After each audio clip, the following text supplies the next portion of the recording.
bird on a tree. I'm just sitting here.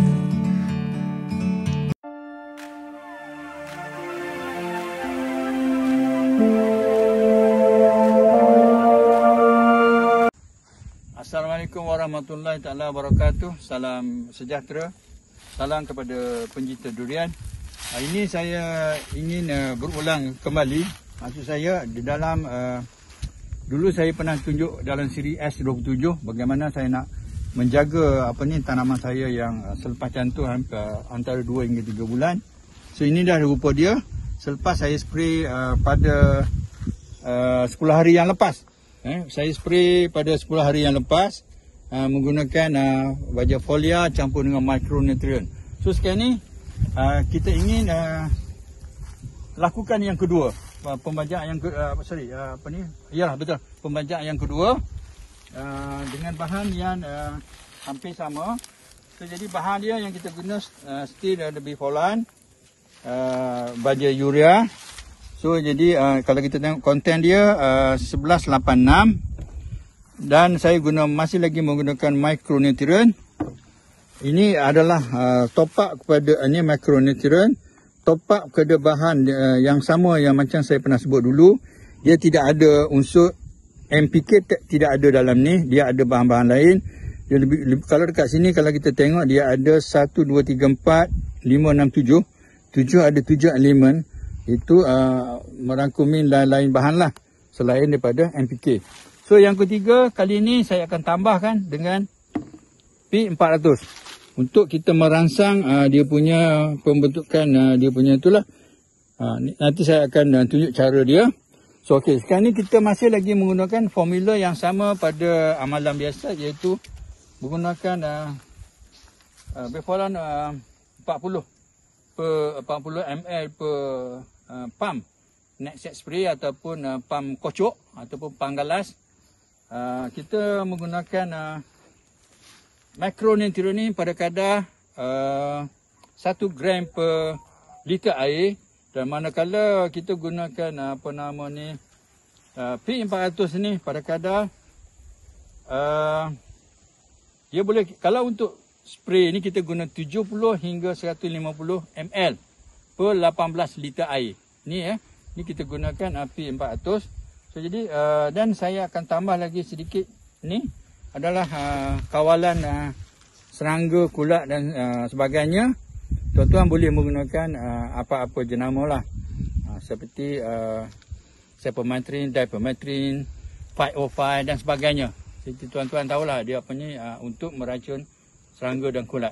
Jadi tapi kami akan gunakan ini bahan yang saya ini adalah ini personal saya buat. Jadi tidak ada di pasaran lah. Jadi tapi tuan boleh gantikan dengan benda lain. Dan ini adalah leaf color chart. Ini yang kita akan tengok di mana sekarang ni kita punya coloring, chlorophyll coloring, leaf color chart ni untuk kita tengok chlorophyll. Dan saya akan tunjuk cara macam mana kita detect dia punya ni. Ni kita biasanya ambil pada daun ni kita bagi 3. Bahagian depan, tengah dan pucuk. Pucuk kita tak boleh ambil sebab dia dah tentu dia lebih muda. Kalau kita ambil pucuk, duduk di bawah lah. Ambil dia bahagian bawah pun tak kena. Dia nampak agaknya ke atas lah. Dah pahat 5. Tapi kita ambil yang di tengah. So bila kita ambil di tengah, kalau kita ukur di sini nampaknya color chartnya lebih rendah. Di sini pun sama. So jadi dia berada sekitar 2 hingga 3. Kalau kita tengok macam ni. So inilah dia. So jadi kalau macam ini, so biasanya di table ni kita terpaksa tambah urea untuk pokok ni supaya lebih cepat. Urea kita tahu dia mempunyai kandungan N yang tinggi. Kita cari urea yang mempunyai konten N yang rupanya dalam biasanya kita guna 46%. So jadi itu boleh membantu mempercepatkan kematangan daun hijau. So jadi sekarang ni biasanya kalau pada color 3, LCC 3 ni kita akan gunakan pada kadar 5 gram per square meter. Itu dia punya kadar dia, kadar yang kita kena letak urea sedikit saja ataupun 50 kg per hektar kawasan. Di antara 5 gram ataupun 50 kg per hektar kawasan. Jadi saya kalkulate untuk pokok durian kita tertumpu pada 1 square meter kita gunakan 5 gram. Okey, so sekarang ni saya akan tunjuk cara bancuhan ni kita gunakan mix ya. Okey, ini bancuhan ni saya dah sukat lah. Jadi ini P400. dia macam kalau kita tengok tu macam air saja dia, tapi dia putih lah. So ini adalah 70 ml untuk satu pump So jadi kita masuk sini. Kita boleh cuci sikit lah. Sikit ni. Ya, okey. Ini adalah bifolan. Bifolan ni 40 ml. So ini 40 ml bifolan ya. So ini dia bifolan. Pun saya dah itu kita boleh masuk. Okey, ni cuci lagi sikit. Takut ada apa dia punya tu. Sekarang ni micronutrient dia macam sangat halus.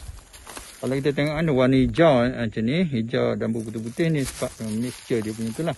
So, yang ni kita kena bancuh. So tangkap bancuh dululah. So ni kita masuk ni. Kita takut dia apa nama ni, dia tak itu. So kita boleh guna. Yang ni kita kacau dulu. Kita takut dia dia berketul lah. So, kalau kita tengok warna dia memang dah jadi macam warna daun tua lah. Ini bifolan ya. Ini micronutrient. Ni, okay. Kita campurkan. So semua ni kita akan kacau. Kacau dulu. So kita gunakan bahagian kepala ni pun boleh. So, kita kacau. Dan kita tambah air sikit lah untuk bagi penuh kan. Okey, sekarang ni saya spray keseluruhan daun yang yang cantuman kita lah. Kita spray lah semua pun tak apa. Sikit saja. Tak banyak. Kita masih kecil. So, jadi okey, bagi basah-basah. So kita bagi basah-basah. Okey, inilah dia selepas saya melakukan kerja spray. Kalau kita nampak daun ni masih basah, inilah amalan yang dilakukan oleh Pokpen Durian Muazzam Shah. Apa yang kami perhati ni, kita sama-sama berkongsi. Sekiranya memberi manfaat kepada tuan-tuan, bolehlah tuan-tuan membuatkan saya punya kaedah saya ni ada satu amalan. Ini adalah formulasi campuran racun. Campuran racun pun ada. Racun dengan dan masuk pembajaan. Formulasi yang kami gunakan setakat inilah. Okey, sekian. Terima kasih. Assalamualaikum warahmatullahi wabarakatuh.